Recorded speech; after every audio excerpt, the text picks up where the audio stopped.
विविधा लोका मृत्युलोकावगागताः।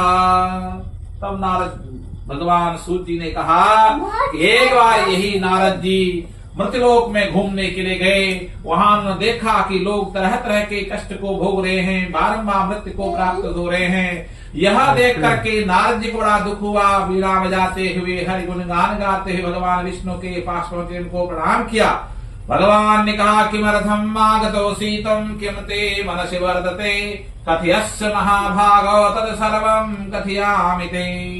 भगवान ने कहा नारद जी आप किस प्रयोजन से यहाँ पर आए हैं, अपने आने का मुझे कारण बतावें। नारद जी कहते मृत्युलोके जना सर्वे नाना क्लेश समन्विताः नानाय वन्दे बचते पाप कर्म भी।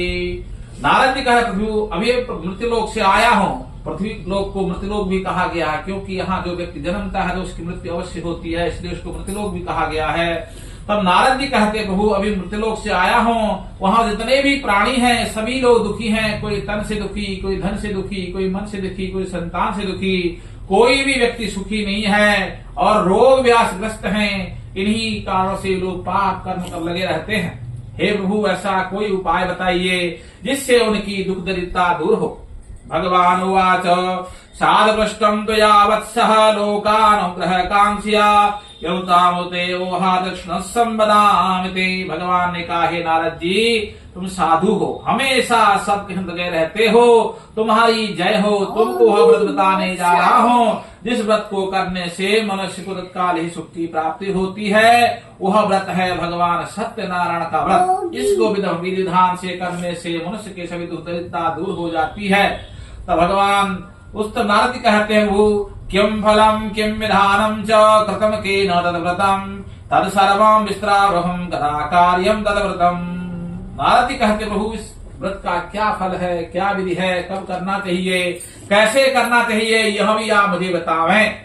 भगवान कहते हैं इस फल यह जो है दुख शपनम देवानाम दुख दोग्नाम धानभ्रम सौभाग्यम संतिकरम सर्वत्र प्रदयम प्रयम। यह दुख और शोक को नष्ट करने वाला, धन धान को बढ़ाने वाला, सौभाग्य और संतान को देने वाला, सभी जगह विजय प्रदान करने वाला व्रत है। इसको किसी भी दिन किया जा सकता है।